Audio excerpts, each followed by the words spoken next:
Bonjour, aujourd'hui je vais vous faire un petit tuto non pas sur du C#, mais sur du PHP, et plus précisément sur l'utilisation du framework. Alors, pour apprendre à servir d'un framework, j'ai pris un framework très simple qui est CodeIgniter. Donc, tout d'abord, pour CodeIgniter, il faut aller sur internet, taper CodeIgniter. Donc vous avez une documentation française, nous ça ne nous intéresse pas, on veut Elislab, qui est le fournisseur, donc vous faites download, ça vous télécharge un .zip que vous ensuite vous extrayez pour obtenir votre fichier, votre dossier. Ce dossier se constitue donc de cette manière, donc, votre dossier CodeIgniter, directement avec les dossiers.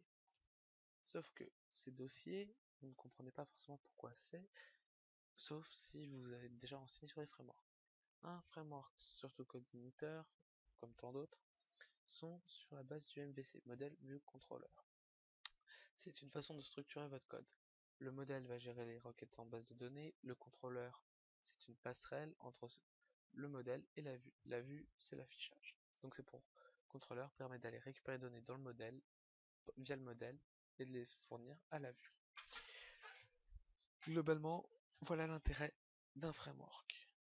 Donc, un framework, là je l'ai téléchargé, il n'est pas forcément prêt de suite à l'utilisation. Pour cela, nous devons modifier quelque chose, quelques petits dossiers dans config, tels que config, database, autoload et route.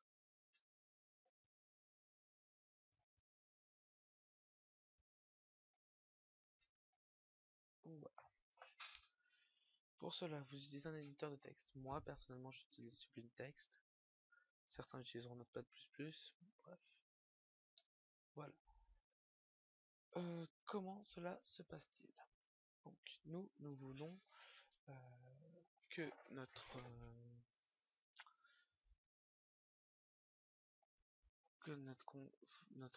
framework fonctionne. Donc, il y aura route, là à mettre le nom de votre contrôleur. Dans config, vous mettrez votre base URL. Je vais vous montrer avec un dossier déjà prêt, déjà un site préconçu.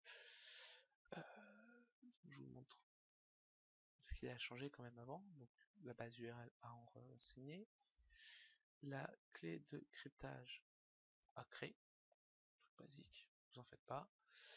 Donc l'autoload, c'est pour charger les librairies et les helpers qui vous intéressent. Également, je vais vous montrer. Et database, c'est donc configurer vos databases, localhost, route, password, il n'y en a pas besoin, le nom de votre base de données, etc., etc. Bref, ça, c'est à configurer. Alors, je vais vous montrer évidemment, hein, je fais pas juste joli comme ça. Moi, je vais dans le local web, VVA. Donc, vous voyez, c'est pareil, config, autoload, database, config et route.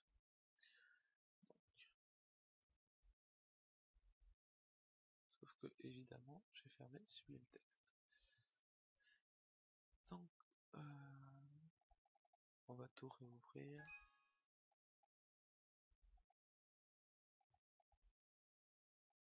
Ça évitera qu'on s'embrouille.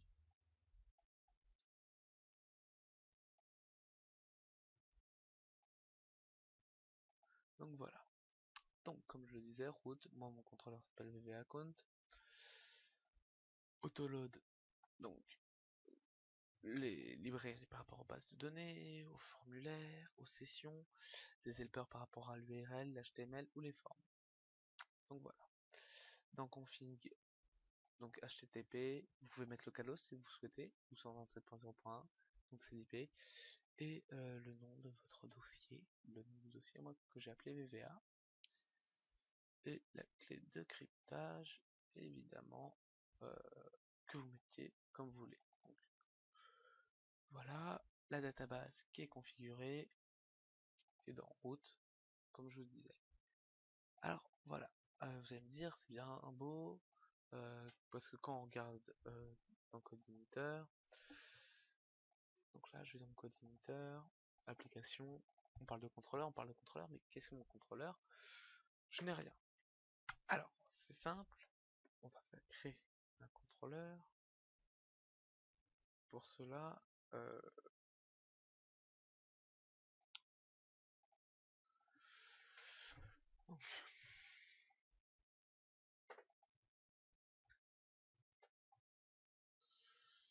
c'est enregistrer donc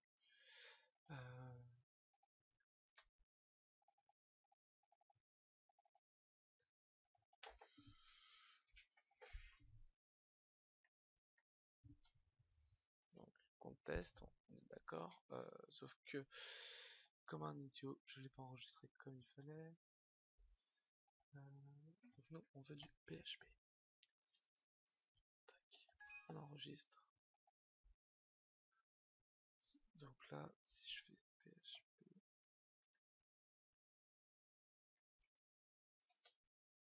donc, voilà. Ça, on est donc d'accord. Bon, ça c'est pas mis dans le bon truc. Donc on met PHP.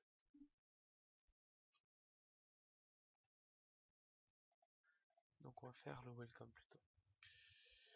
Welcome, voilà. Ce sera plus simple pour expliquer, vu que j'ai mal enregistré. Donc vous avez votre welcome. Donc cette partie-là n'est pas obligatoire. Moi je l'ai pas mis, vous pouvez la mettre.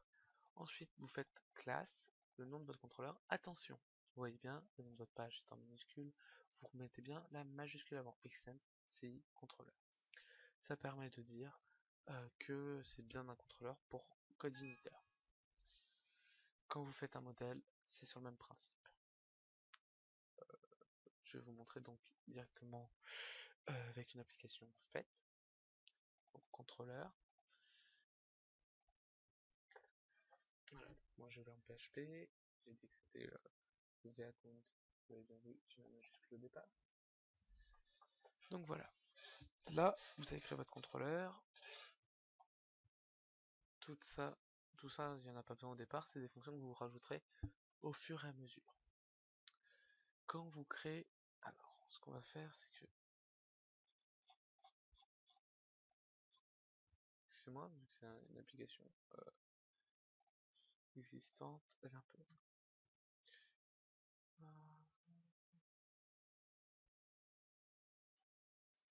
Je vais vérifier quelque chose, excusez-moi, voilà.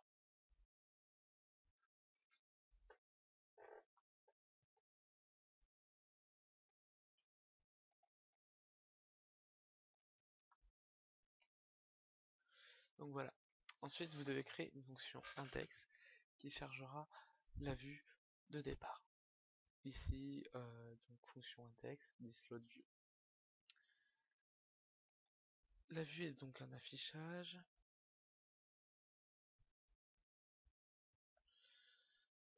Hop. Donc, les affichages se mettent dans ce dossier. Donc simple. HTML, le lien de votre CSS, l'accueil, donc le title, ça va être le nom sur l'onglet. Connectez-vous, tatati, vos informations. Voilà. Bref, là, c'est un formulaire d'authentification. Donc, le formulaire, il s'ouvre comment? C'est du form open. account / con. Donc ça, c'est le nom de votre contrôleur. Ça, le nom de la fonction. La fonction, donc ensuite, table, moi je le mets en forme de tableau. trtd. Donc, moi, c'est histoire de structurer que je mets en tableau. Label, ça va être le texte. Donc, for nom, password.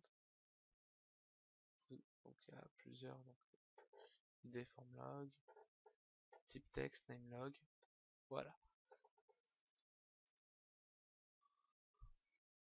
Donc, nous sommes là. Ça vous fait label pour écrire, input pour récupérer. Le type pour dire c'est quoi. Donc, password, texte. et ensuite le bouton en type submit.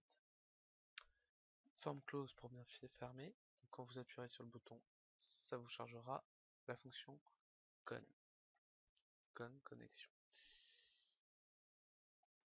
Donc quand nous cliquons, ça nous ramène dans le contrôleur. La fonction con. Alors, la fonction con fait quoi? Elle m'appelle la librairie, la fonction disload librairie. Alors, je vous explique pourquoi j'ai fait cette fonction. Elle permet de charger des librairies que vous allez utiliser régulièrement dans quasiment toutes vos fonctions. Donc vous la chargez comme ça, vous savez tout à chaque fois, pas besoin de refaire un par un. Donc, que fait cette ligne? Là, on charge le modèle, VVA modèle, le nom de votre modèle, et vous le renommez.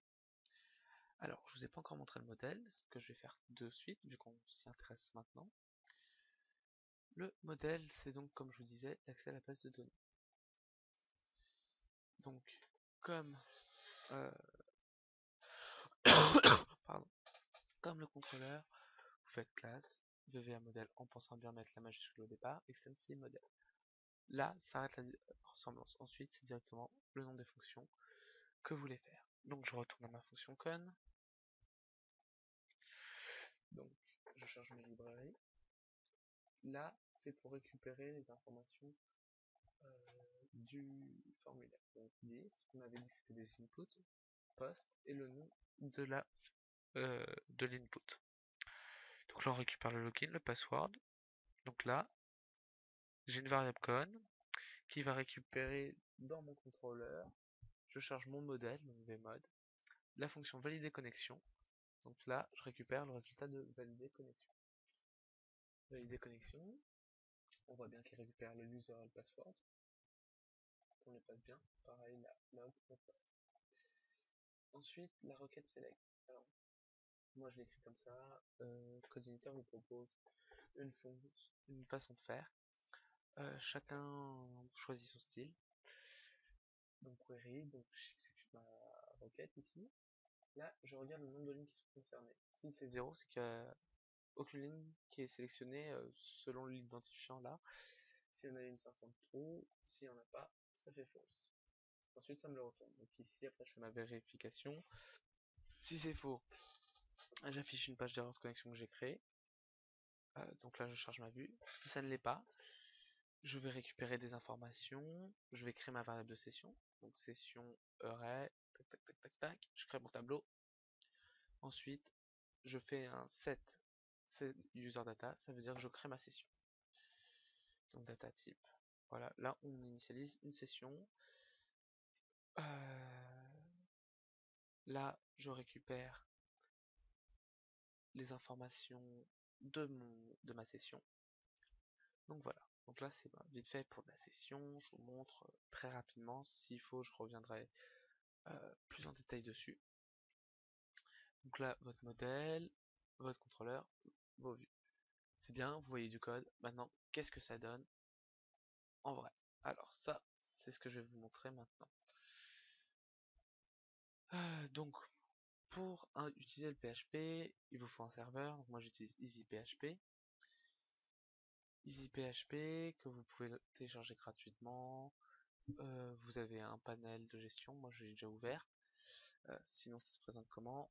Ça se présente tout simplement comme ça.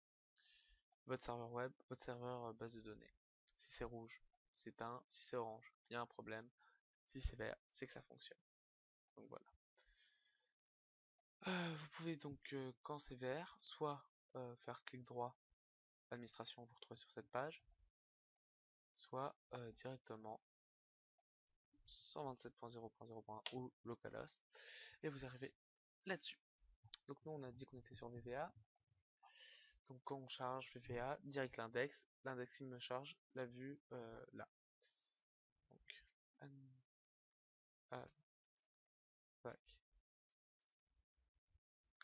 se connecter, donc vous voyez, bref, il n'y a rien qui est prévu à ces dates, vu que j'ai pas renseigné d'informations dans ma base de données. Mais pour vous dire, donc là, activité, normalement, ça vous présente toutes les activités de la journée. sorties et tout. Donc ça, c'est des choses qui ont été récupérées dans les variables via la base de données. Gestion de club, bref, vous voyez, ça vous réoriente à chaque fois. Donc ça, c'est comme ça que ça fonctionne. Le CSS, je vous en ai peut-être pas parlé, parce que quand vous téléchargez Codeinator, application, vous voyez, il n'y a rien. Il n'y a pas de CSS. Moi, j'ai dû le rajouter. Donc je suis dans VVA, vous rajoutez un dossier CSS, votre style.css, et ensuite, tout bêtement, tout bonnement, euh, dans la vue, link, tac, basique. Voilà, c'est vraiment les bases. En un petit peu plus de 15 minutes, je vous ai expliqué comment faire fonctionner Codeinator, comment commencer à coder en Codeinator. Je vous ai pas forcément montré beaucoup de choses sur les requêtes. Donc là, vous avez les requêtes select, les requêtes insert ou update sont différentes. Pareil pour le delete, comme vous pouvez voir vite fait ici. Si jamais ça vous intéresse, un pouce vert et un commentaire pour me demander ce que vous voulez voir. J'essaierai de faire au mieux. Voilà, ensuite vous avez des documentations sur Codeinator. Je peux pas non plus vous faire une documentation vidéo, cela prendrait des heures et des heures. Mon objectif étant de vous faire des petites vidéos. J'espère donc que ce tuto vous sera profitable. J'ai eu quelques difficultés moi quand j'ai pensé à Codeinator parce qu'il y en avait peu. Aujourd'hui je n'ai pas vérifié. J'espère que c'est un peu plus fourni. Donc voilà, donc sur ce je vous souhaite une bonne continuation, une bonne programmation. Et si jamais vous en sortez très bien avec Codeinator, je vous conseille de passer à des frameworks plus compliqués, avec pour objectif d'atteindre Symfony ou Zend, sachant que ce sont des frameworks fort utilisés et plutôt durs. Alors, dur, ça va être dur de compréhension au départ, de se mettre dedans, sauf qu'un framework va vous faciliter grandement la tâche par des librairies préconçues. Voilà, sur ce, je vous abandonne vraiment cette fois-ci. Bonne journée tout le monde.